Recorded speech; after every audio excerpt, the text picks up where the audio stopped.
L'événement de la liquidation d'Alpha Dream peut être visualisé comme un iceberg. Plein de questions auxquelles on n'a pas eu de réponse ou juste de très petites à toutes nos interrogations. Et dans cette vidéo, je vais vous parler de la vraie raison de la liquidation d'Alpha Dream. Et ce n'est vraiment pas la fin que l'on aurait espéré pour ce studio adoré. Avant de commencer la vidéo, il est important de savoir que au Japon, les crunchs et les heures sup sont extrêmement communes, à un point où c'en est malheureusement presque la norme. Toutes les trouvailles dont je vais parler dans cette vidéo ont été faites par le youtubeur Lizardi, qui a décidé de regarder les revues de la compagnie. C'est vraiment un truc tout bête, mais qui nous a permis d'en apprendre tellement sur le fonctionnement de la compagnie. On observe par exemple plusieurs problèmes, comme la gestion des planners. Ce sont les personnes qui gèrent l'organisation des projets pour que tout soit plus clair et plus efficace, qui semblaient beaucoup plus surchargés pour obtenir de bonnes appréciations par rapport à d'autres employés comme les field designers par exemple. Ce qui fait que beaucoup de jeunes planeurs ne restaient pas très longtemps dans la compagnie. Et ce système assez compliqué a également un peu causé à Alpha Dream de se tirer une balle dans le pied, puisque entre 2018 et 2019, soit pendant la période de fin de vie d'Alpha Dream, il y avait une annonce de recherche urgente de planners. Et en général, quand le mot urgent est marqué en rouge quelque part, ce n'est jamais bon signe.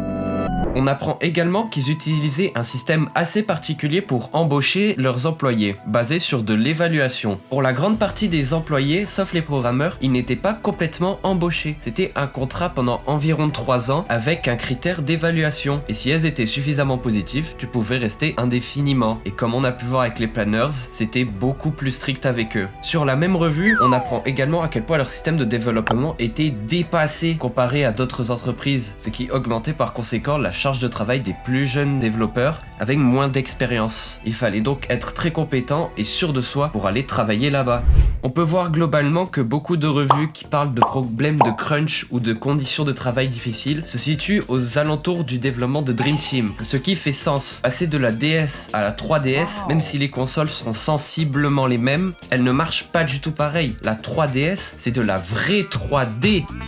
Bon, malgré tous ces problèmes, on peut voir sur cette revue que l'ambiance dans la compagnie semble être plutôt bonne, rien comme du harcèlement de quelconque forme. Mais le problème de crunch est toujours fortement présent, et cela ne pouvait que mal finir. Et lorsqu'on atteint la dernière revue, datant vers la fin de 2019 probablement, la plus importante pour cette vidéo, on va la lire et on en parlera après. J'ai rejoint l'entreprise lors d'un passage vers un autre projet. J'ai été assigné à d'autres projets en cours, ce qui s'est transformé en une expérience horrible. Pendant plusieurs mois, avec rarement un jour de libre, au point où je devais prendre le dernier train pour rentrer chez moi, on m'a missionné avec le débugage. Grâce à un collègue qui m'aura entendu, j'ai miraculeusement réussi à tenir le coup. Mais ces choses qui se sont produites ont amené à la compagnie à se faire dénoncer au Labor Standards Bureau. Les étudiants venant juste d'avoir leur diplôme se font uniquement une image de l'entreprise basée sur les jeux qu'ils créaient. Mais je recommande d'évaluer les conditions de travail d'une entreprise en étudiant minutieusement leur site web, etc. On a beaucoup à débunker de cette revue. Déjà, elle confirme la théorie que l'énorme problème de crunch proviennent du développement de Dream Team. Et encore, on a le témoignage de seulement quelques personnes sur les revues. Pas tous les employés ont décidé de parler de leur expérience de travail chez Alpha Dream pendant le développement de Dream Team, peut-être par peur de perdre leur emploi, avec leur fameux système d'évaluation qui pouvait être pas super clair, ou pour des raisons que l'on ne connaîtra jamais. Et même si c'est extrêmement commun au Japon, les crunchs étaient tellement intenses chez Alpha Dream qu'ils ont été dénoncés au Labor Standards Bureau, que je vais appeler le LBS. Et pour ceux qui savent pas, le LBS au Japon, c'est une organisation tenue par le ministre de la Santé et qui permet d'implémenter des normes pour améliorer les conditions de travail, réduire le nombre d'heures de travail, protéger les employés, etc. Donc pour la faire courte, pendant le développement de Dream Team, le LBS est venu et ils ont fait...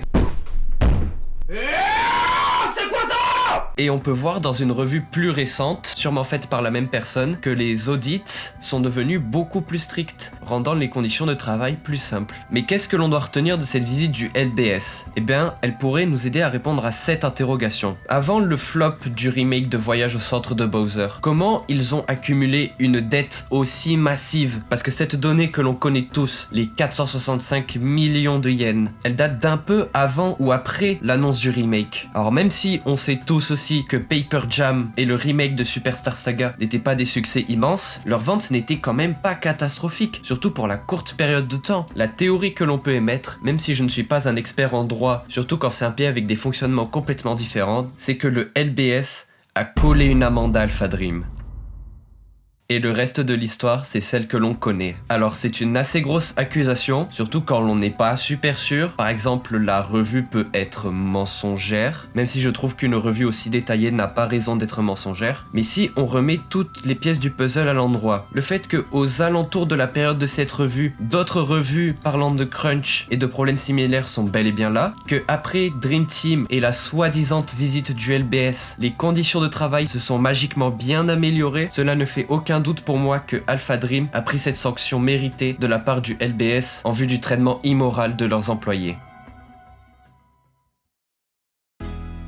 Bon, ce n'est pas vraiment la fin que l'on aurait aimé pour ce studio, car quand même Alpha Dream, tous leurs jeux sont légendaires, même les deux derniers que j'adore mépriser, ils sont quand même adorés par tant de monde, donc ne finissons pas sur une note complètement négative. Si vous ne l'avez pas fait, jouez à tous les jeux d'Alpha Dream, croyez-moi, ils en valent le détour. La seule chose à retenir de cette vidéo, c'est de ne jamais surcharger ses employés, même dans des périodes difficiles, car le karma frappe toujours. C'en est fini pour cette vidéo, j'espère que vous l'avez apprécié. Abonnez-vous, je vous dis pas tout ce qu'il faut faire, vous le savez, et bye bye.